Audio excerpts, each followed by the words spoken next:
하나님께서 저희 여러분 얼마나 사랑하시는지요. 그 독생자 예수 그리스도를 보내셔서 우리를 대신해 죽으시기까지 우리를 사랑하십니다.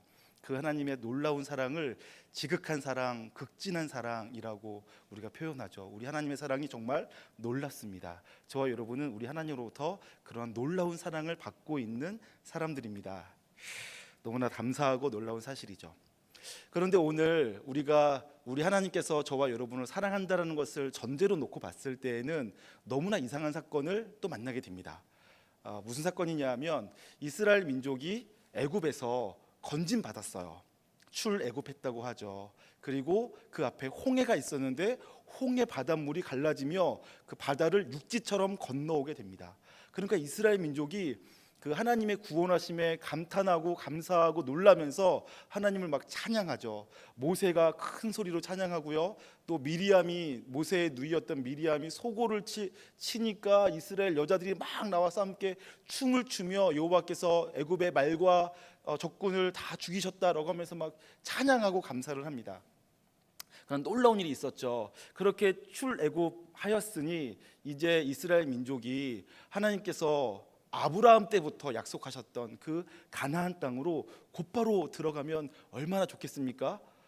그런데 하나님께서 출애굽하였던 그 10가지 재앙과 홍해의 기적을 통하여서 건져내신 이스라엘 민족을 그 젖과 꿀이 흐르는 약속의 땅 가나안으로 직행하게 하지 않으시고요, 오늘 본문에 보니까 수르라고 하는 광야길로 가게 하시는 거예요. 그 수르 광야에서 수르라는 말의 뜻은 장벽이라는 의미를 가지고 있습니다. 그러니까 이스라엘 민족이 애굽에서 나와서 가나안 땅으로 직행해가지고 고통과 수고, 눈물과 아픔 없이 곧바로 평강과 기쁨과 안식을 누렸으면 너무나 좋겠는데, 우리를 사랑하시는 하나님께서, 이스라엘 민족을 사랑하시는 하나님께서 이스라엘 민족을 애굽에서 건져내신 다음에 젖과 꿀이 흐르는 약속의 땅으로 곧바로 들여보내지 않으시고 장벽이라고 불려지는 아주 힘들고 어려운, 극복하기 힘든 수르 광야길로 들여보내시는 거예요. 인도하시는 거죠. 그리고 성경에 보니까 거기서 사흘길을 걸었대요. 3일 길을 걸었는데 물이 없었다라는 거예요. 여러분, 저와 여러분이 밥을 안 먹고 3일을 버티는 것도 힘들지만, 근데 밥 안 먹고 3일은 그래도 어떻게든지 견딜 수 있을지도 모르겠어요. 그런데 물 안 먹고 3일은 정말 힘들걸요. 물을 안 먹고 하루를 그냥 종일 걷는다고 생각해 보세요. 어떻게 견디겠습니까?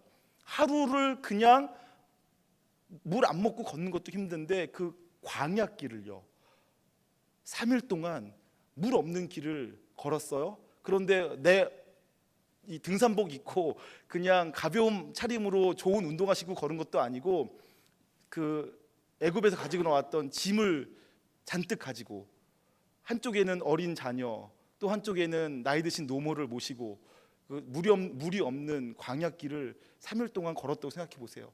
얼마나 힘들겠습니까? 그러니까 우리는 이제 궁금해지는 거죠. 하나님 우리 사랑하신다면서요. 하나님 이스라엘 민족 사랑하시잖아요.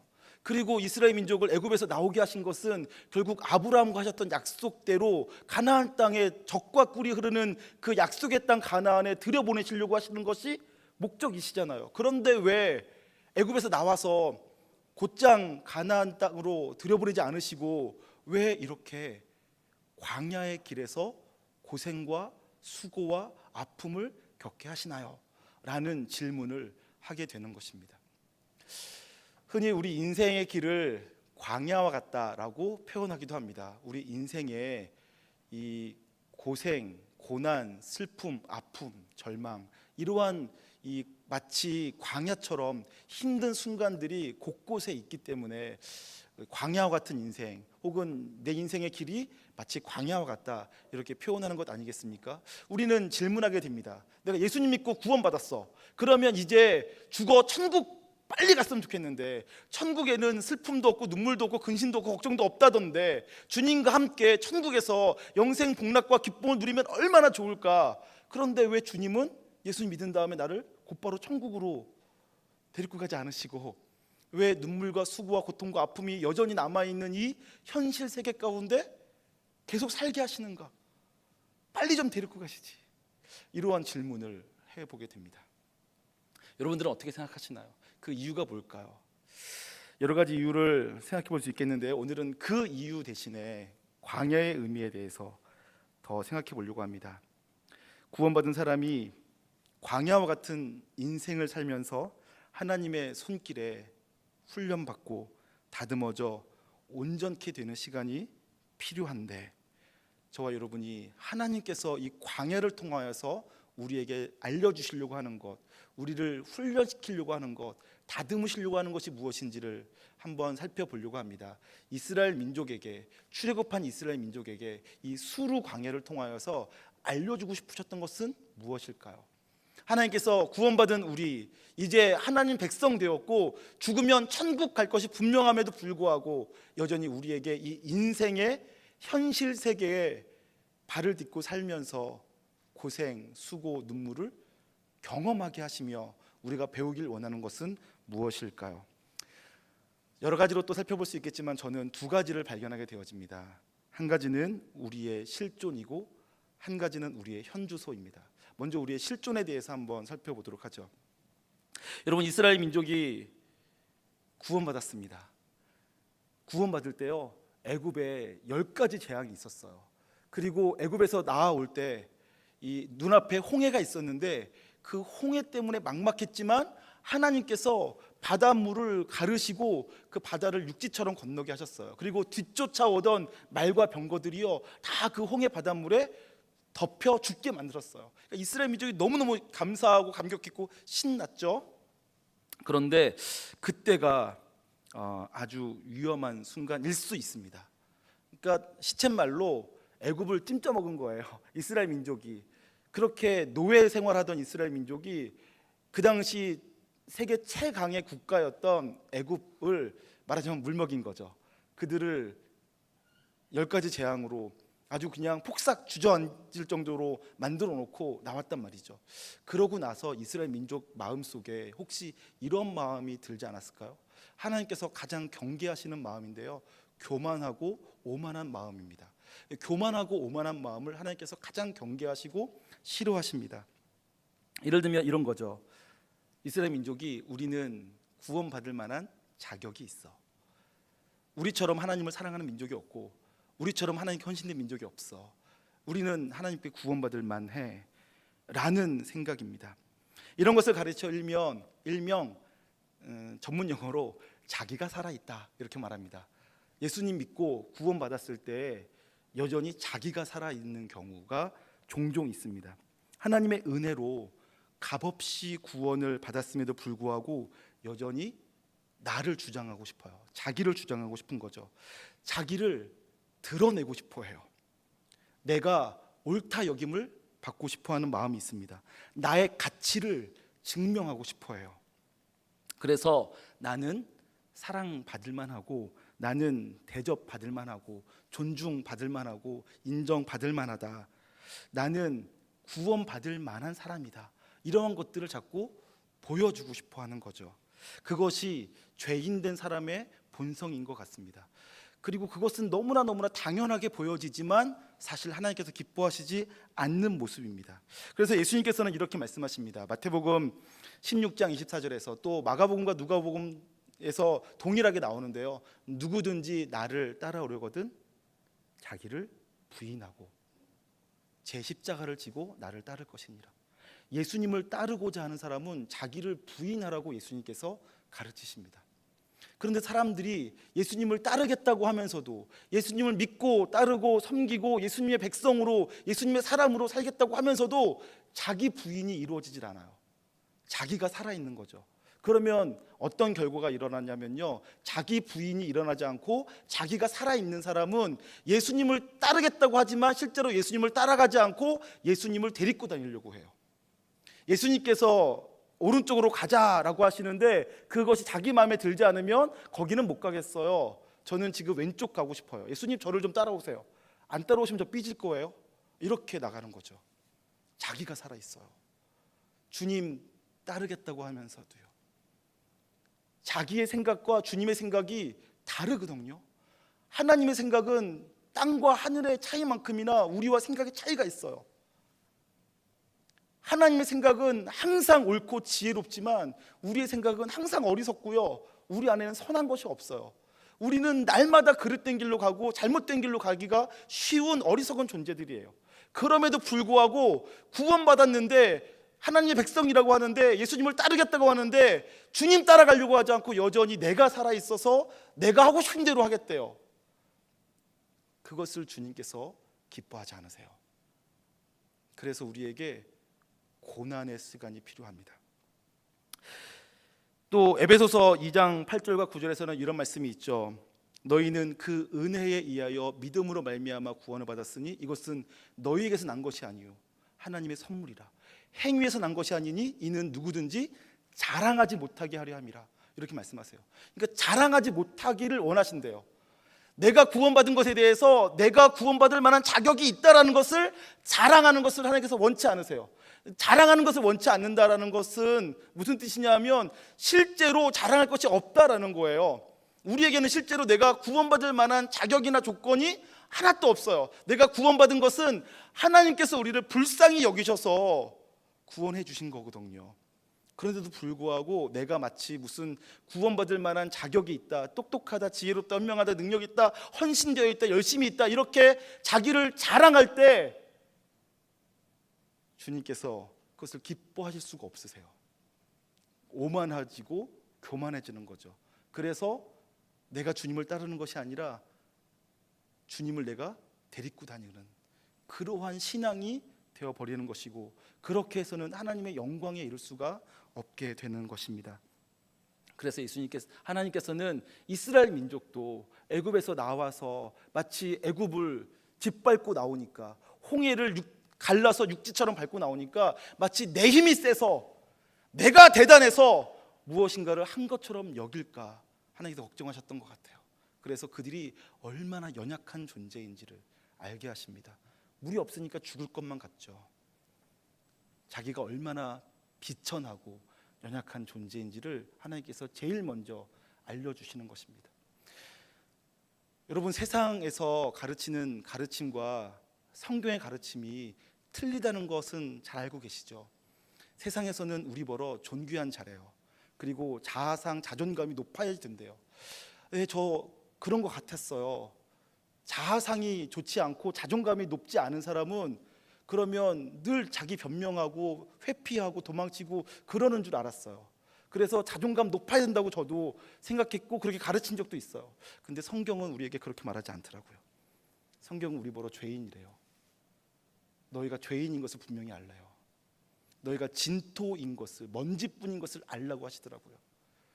성경에 가르치는 자아상은요, 도리어 나는 비천합니다. 나는 토기장이 손에 들려있는 한 덩어리 진흙에 불과합니다. 토기장이가 나를 가지고 뭘 만들든지 나는 토기장이 앞에 한마디도 할 수가 없습니다. 왜냐하면 나는 진흙일 뿐이기 때문입니다. 이렇게 고백하는 게 우리의 자아상이 되어야지만 된대요. 세상의 가르침과는 정반대죠.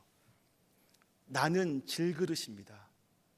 내가 혹여나 가치가 있다면 그것은 내가 가치가 있어서가 아니라 내 안에 계신 주님 때문에, 주님이 보물이시기 때문에 혹시 가치가 있어지면 몰라도 나 스스로는 아무런 가치가 없습니다. 나는 지금 깨어져도 하나도 아까울 것 없는 그냥 질그릇에 불과합니다. 이것이 성경이 가르치는 자아상이에요. 세상과는 정반대죠. 그런데 그러한 자아상, 나는 비천하고 죄인이고 아무것도 아닌 토기장이 손에 들려있는 진흙 한 덩어리에 불과하다는 그러한 자아상을 갖고 있을 때 진정한 강함이 나와요. 할렐루야. 오늘부터 잘 생각해 보시길 바랍니다. 나는 존귀하다, 나는 아름답다, 나는 뭐든지 할 수 있다 라고 자기의 자존감을 한껏 높여서 한번 살아보시면 그것이 깨지게 되는 순간, 나의 프레임이 깨지게 되는 순간 죽고만 싶어진다, 이런 마음이 드실 거예요. 그게 아니고요, 우리는 원래부터 비천한 존재였어요. 우리 안에는 선한 것이 없습니다. 성경은 우리가 죄인이라고 가르치고요. 다만 그럼에도 불구하고 하나님이 나를 사랑해 주시는 것이 너무 놀라운 거죠. 그것에 대해서 내가 감사하고 감격해하며 하나님께 영광을 돌려드리는 거예요. 내가 가치가 있는 것은 주님 때문에 그렇고요, 주님 없으면 나는 아무것도 아닌 그런 존재인 것입니다. 그것이 저와 여러분의 마음의 고백이 되시기를 주님의 이름으로 축원합니다. 그러한 고백이 없을 때 주님께서 우리를 수루 광야로 보내십니다. 내가 얼마나 연약한지, 내가 얼마나 무능한지 주님께서 후 하고 부시면 사라져버릴 안개와 같은 인생이라는 것을 깨닫게 하시는 거죠. 그때서야 비로소 우리의 신앙의 거품이 사라지게 되는 것입니다. 저는 제 신앙이 참 좋은 줄 알았어요. 제가 중고등학교 때 성경 암송대회 하면 제가 막 1등 하고요, 성경 고사 대회 하면 제가 막 1등 하고 그랬어요. 난 성경도 많이 알고 성경도 잘 외우고 막 열심도 대단하고 막 그렇다고 제가 생각했어요. 그리고 저는 교회를 한 번도 빠진 적이 없어요. 여러분 놀랍지 않으세요? 제가 45년을 살았는데 교회를 한 번도 안 빠졌어요. 감사합니다. 여기 뒤늦게 나오신 분들은 저에게 막 손가락 이렇게 하시는데 그런데요, 제가 그렇게 할 수 있었던 것은 환경이 좋아서 그랬어요. 부모님이 모태신앙으로 부모님이 교회 다니시고 교회 다니면 좋아하시고 교회 안 다니면 혼내시니까 저는 교회 다니는 것이 당연했고요. 그러니까 교회 한 번도 안 빠질 수 있었죠. 그런데 제 친구 중에 어떤 친구는 부모님이 교회 안 다니세요. 그리고 어머니 안 계시고 아버지와 살았는데 교회 가면 아버지가 화내시니까 새벽같이 일어나서는 집 청소하고 아침밥을 차려놔요. 고등학교 때. 그 다음에 교회에 오는 친구가 있어요. 근데 저는 집에서 부모님이 다 해주시면서 교회 갈 수 있었거든요. 제가 9시 예배인데 8시 반에 걔가 교회에 왔어요. 30분 일찍. 그럼 제가 제일 먼저 오더라고요. 근데 그 친구는 9시 반에 왔어요. 30분 늦게 온 거죠. 저는 30분 일찍 오고 그 친구는 30분 늦게 왔어요. 제가 더 훌륭하죠. 30분 일찍 왔으니까요. 저는 그렇게 생각이 안 들더라고요. 그때는 제가 그런 줄 알았어요. 내가 30분 일찍 왔으니까 제가 훌륭한 줄 알았어요. 그 친구는 지각했으니까 그 친구는 아직 글러먹은 신앙인 줄 알았어요. 근데 다시 커서 생각하니까 그렇지 않더라고요. 저가 30분 일찍 올 수 있었던 것은 환경이 좋아서 그랬어요. 제가 만약 그 친구 같은 환경, 교회 가는 것을 싫어하고 교회에 오려면 집 청소하고 밥 차려놓고 와야 된다면 저는 교회 안 나왔을지도 모르겠다, 이런 생각이 들더라고요. 제가 제 인생에 고통의 시간이 찾아왔어요. 마치 수루 광야와 같은 고난의 시간이 찾아왔어요. 제가 너무너무 힘들 때였었는데 어느 날 제가 그 사역도 못하고 당분간 사역을 쉬고 그냥 다른 교회를 가서 예배만 드리고 있을 때였어요. 교회 가려고 하는데 제 마음속에서 와, 오늘은 교회 가기 정말 싫다, 예배 드리기 정말 싫다, 이런 마음이 제게 드는 거예요. 제가 그때 깜짝 놀랐어요. 제 스스로에게. 저는 제가 이 세상에서 하나님을 제일 사랑하는 줄 알았어요. 근데 그랬던 제가요, 힘들고 어려우니까 예배 드리는 것 자체가 너무 고통스럽게 느껴지더라고요. 예배 드릴 힘이 없더라고요. 그때 제가 그냥 알았어요. 그리고 그걸 제가 지금도 너무너무 감사하게 생각하는데 저의 믿음은 다 거품이었어요. 저의 신앙은 정말 별 볼 일 없는 거였더라고요. 그럼에도 불구하고 우리가 믿음 좋은 줄로 착각하고 오해하고 살 때가 참 많이 있어요. 제가 그렇고 여러분도 아마 그러실 줄 모르겠어요. 거품이 걷어져야지 진짜 출발이 가능한 것 같습니다. 저와 여러분이 하나님께서 우리에게 여건 허락해 주시고 환경 허락해 주셔서 여기까지 신앙생활을 할 수 있었던 것에 대해서 감사할 수 있길 바라고요. 그리고 내가 다른 사람보다 신앙 활동, 종교 활동, 교회 활동 혹은 말씀을 더 알고 찬송을 더 많이 알고 더 잘 부르고 좋은 목소리가 있는 것, 그 모든 것에 대해서 우리 하나님께서 하셨다라는 고백을 가지실 수 있길 소망합니다. 내가 그렇게 해낸 것이 아니고요, 하나님께서 그런 여건과 환경을 주셨기 때문에 여기까지라도 올 수 있었습니다. 그것을 고백하실 수 있기를 주님의 이름으로 축원합니다. 두 번째로 하나님께서 수루 광야를 통하여서 이스라엘 민족에게 보게 하신 것은요, 그들의 현주소를 보게 하십니다. 여러분, 고난은 믿음의 시금석이다라는 말이 있습니다. 시금석이란 이 무게를 잴 때 쓰는 돌을 말하는데요, 이 돌이 1kg다. 그럼 1kg짜리 시금석이에요. 그러면 이것을 추로 삼아서 무게를 재는 거죠. 똑같은 무게면 1kg짜리 물건이고, 그다음에 이게 더 무거우면 가라앉겠죠. 그런 돌, 그거를 추 같은 것을 시금석이라고 부릅니다. 고난이 믿음의 시금석이라는 거예요. 고난이라는 추로, 돌로 달아봐야지 우리 믿음의 크기를 알 수 있다는 거죠. 여러분, 이스라엘 민족이 홍해가 갈라진 다음에 막 춤을 춥니다. 15장 19절 한번 보시겠습니까? 제가 볼게요. 바로의 말과 병거와 마병이 함께 바다에 들어가매 여호와께서 바닷물을 그들 위에 되돌려 흐르게 하셨으나 이스라엘 자손은 바다 가운데서 마른 땅으로 지나간지라. 아론의 누이 선지자 미리암이 손에 소고를 잡으며 모든 여인도 그를 따라 나오며 소고를 잡고 춤추니 미리암이 그들에게 화답하여 이르되 너희는 여호와를 찬송하라. 그는 높고 영화로우시며 말과 그 탄자를 바다에 던지셨음이로다 하였더라. 이스라엘 민족이 막 큰 소리로 막 춤을 추며 소고치며 찬송을 해요. 그들이 이렇게 찬송한 것은요, 거짓이 아니에요. 진심이에요. 진심으로 기뻐하고 진심으로 소고치고 뛰고 춤추며 막 환호하며 기뻐하는 거죠. 하나님께서 행하신 놀라운 일에 대해서 감사하고 감격하는 거예요. 얼마나 행복했겠습니까? 그리고 그 시간이 얼마나 감격적이고 감동적이었겠습니까? 그런데 우리가 읽은 본문은 바로 그 사건 뒤에 나오죠. 그렇게 뛰고 춤추며 소고치며 찬양 부르고 얼마 안가 수르광야를 만나 3일 길을 걸어가니까요, 그들이 3일 길을 걸어가며 고통스럽다가 오아시스를 마침내 만나는데 그 오아시스 물이 쓴 물, 먹지 못할 물, 그래서 마라라고 불릴 수밖에 없는 그 물을 만나게 되자 그들이 어떡합니까? 그렇게 하나님을 찬송했던 입술로 하나님과 모세를 향하여서 원망합니다. 불평하죠. 그것이 이스라엘 민족의 신앙의 현주소입니다. 좋을 때는, 하나님께서 주실 때에는, 하나님께서 우리의 삶을 형통케 하실 때에는 찬송할 수 있어요. 기뻐할 수 있습니다. 감사할 수 있죠. 그런데 우리 신앙의 진짜 현주소는 기쁠 때 드러나는 것이 아니라 고난 속에 드러납니다. 고난의 크기 앞에서 여전히 내가 하나님을 잠잠히 바라보며 기다리고 신뢰하며 찬송할 수 있는가? 이스라엘 민족은 이제 막 신앙을 시작한, 갓난아기 신앙, 이제 막 발걸음을 뛰기 시작한 신앙이니까 아무것도 없었겠죠. 그러니까 그들은 곧바로 마라의 쓴물 앞에서 원망하고 불평합니다. 24절 보겠습니다. 23절부터 보죠. 마라에 이르렀더니 그곳 물이 써서 마시지 못하겠으므로 그들이 그 이름을 마라라 하였더라. 백성이 모세에게 원망하여 이르되 우리가 무엇을 마실까 하매 이스라엘 민족이 곧바로 원망하기 시작합니다. 우리는 우리 신앙의 현주소를 좀 잘 알아야 될 필요가 있습니다. 나는 하나님을 영원토록 찬양하며 살 수 있을 것처럼 생각할 수 있어요. 세상과 나는 간 곳 없고 구속한 주만 보이도다 라고 하면서 살 수 있을 것만 같아요.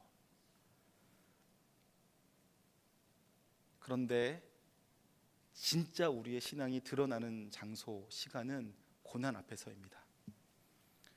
하나님께서 우리에게 고난을 주셨을 때, 하나님께서 우리에게 무엇인가를 주셨을 때가 아니라 우리에게서 무엇인가를 가져가셨을 그때, 그때에도 내가 여전히 주님은 나를 사랑하시고 주님은 내게 항상 선하시고 나는 영원히 주님만을 따르겠습니다, 이렇게 고백할 수 있는가 하는 것은 전혀 다른 문제일 수도 있습니다.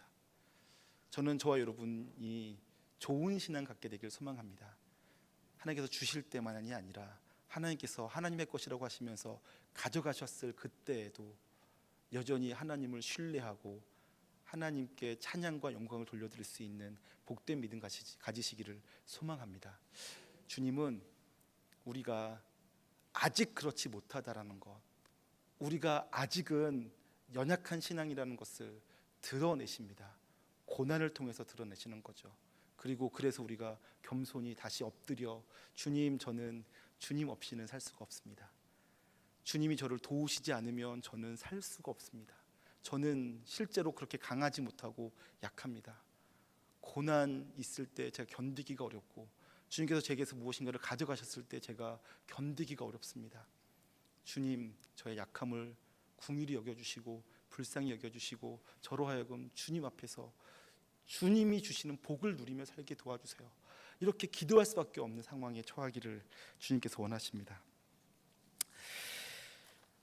내 인생에 광야가 찾아왔을 때요, 아니 내 인생이 광야와 같을 텐데 그 모든 고난의 순간에 내가 이런 말이 어떨지 모르겠습니다만 교만하게도 나는 어떠한 고난도 다 이길 수 있어. 나는 물이 없는 길도 갈 수 있어. 나는 사막 한가운데서도 강해. 이렇게 말하지 않으시길 원합니다. 우리가 약한 것을 인정하고요. 저는 주님 없이는 못 삽니다. 주님 도와주세요. 저는 물이 없으면 못 삽니다. 마라에 쓴물을 마시고 살 수는 없습니다. 주님 쓴물을 단물로 바꿔주세요. 주님, 저는 주님의 도우심이 필요합니다. 왜냐하면 저는 약하기 때문에 그렇습니다. 주님, 저와 함께 해주세요. 저를 지켜주세요. 저를 인도해 주세요. 저를 형통케 해주세요. 여러분과 내가 스스로 강한 줄 알고서는 주님 괜찮습니다. 구름 기둥 불기둥 없어도 됩니다. 제가 알아서 잘 가겠습니다. 이렇게 말하지 않고요.